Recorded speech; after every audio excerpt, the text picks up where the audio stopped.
Oi, eu sou Maria Laisa, sou psicopedagoga, faço parte da equipe em si e hoje eu vim falar sobre um assunto muito importante dentro do campo da neurociência, que são as funções executivas.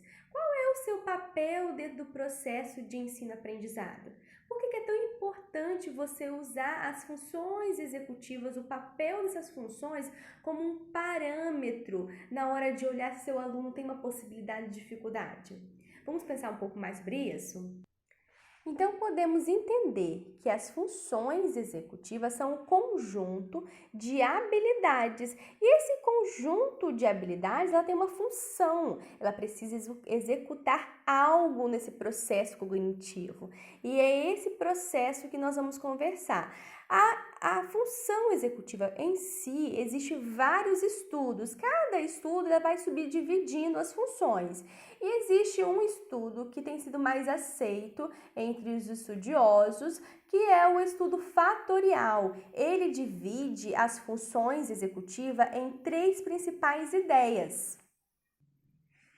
Essas ideias nós chamamos de habilidades. Então, quais são essas três habilidades? A inibição, ou controle inibitório, a memória de trabalho e a flexibilidade cognitiva. Então, essas três habilidades são as três habilidades principais para você ter como um parâmetro na hora de avaliar sua criança, na hora de entender aquela criança e entender aonde pode ter algum tipo de dificuldade e procurar ajuda profissional.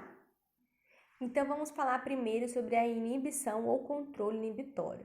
O controle inibitório, ele está nessa parte de se controlar, de se autocontrolar, controlar sua atenção. Por exemplo, em sala de aula, o seu aluno está ali te ouvindo, mas existem outros estímulos. Ele tem controle sobre esses estímulos, sobre a atenção dele diante desses estímulos? Então, aí entra o controle inibitório. O controle inibitório, ele está ligado a essa parte de se regular, certo? Então, também entra naquela criança que não consegue esperar a vez de falar, ou que não consegue pensar numa forma mais dócil de falar, fala logo e depois se arrepende, ou bate e depois se arrepende. Então, o controle inibitório, ele é totalmente ligado à sua autorregulação. Você consegue se controlar? Você consegue controlar alguns comportamentos seus? Não? Então, temos algum prejuízo no controle inibitório. Depois disso, nós temos a memória de trabalho. A memória de trabalho tem uma função muito importante no processo de alfabetização. Por quê? É quando a criança ou quando o adulto tem capacidade de armazenar alguma informação e depois evocar essa informação e utilizá-la. Assim acontece na alfabetização. Você vai trabalhar determinadas letras, determinados valores sonoros e aquilo tudo vai sendo armazenado da forma adequada. Essa criança está evocando esse conhecimento? Não está memorizando? Não está tendo uma memória de trabalho? Existe uma possibilidade de dificuldade e prejuízos na memória de trabalho. Outra ideia de memória de trabalho é quando a criança, que está naquela fase concreta, que ela precisa ver para compreender ou para fazer alguma coisa, e ela já consegue trazer essa ilustração toda para a mente dela. Por exemplo, a trabalhar multiplicação. Existe uma idade que a criança precisa fazer ali, o material concreto, feijãozinho, pauzinho, a bolinha e tudo mais. Mas quando vai se passando o tempo, a partir de uma certa idade, ela já tem condições de evocar todo esse trabalho concreto que foi trazido para ela? Se não, alerta vermelho, preste atenção aí que existe um prejuízo. Então, ela precisa ter condições de trazer esses conhecimentos todos que foram trabalhados com ela lá atrás e utilizá-los novamente em outras habilidades.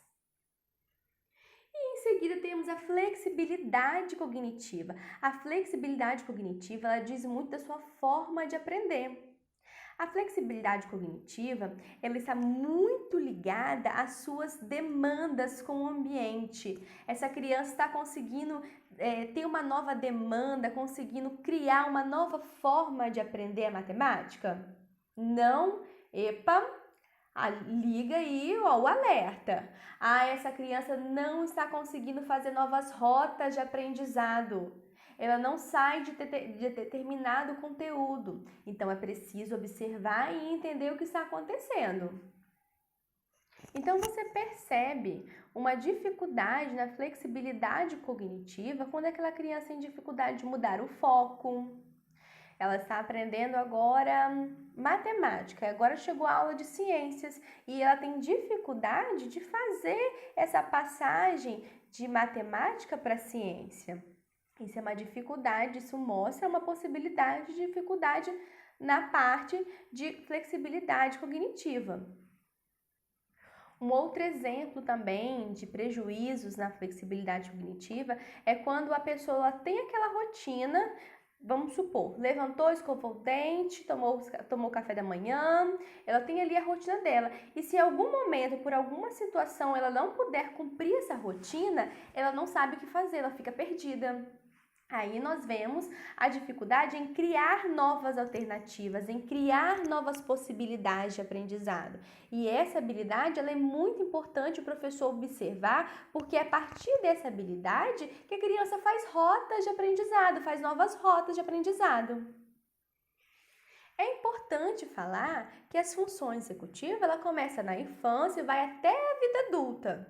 Então, assim, se existe alguma dificuldade, você está na dúvida de usar essa régua, de perceber isso, procure um profissional, se orienta, peça ele para avaliar, que aí você vai tirar todo esse peso ou toda essa dúvida de você.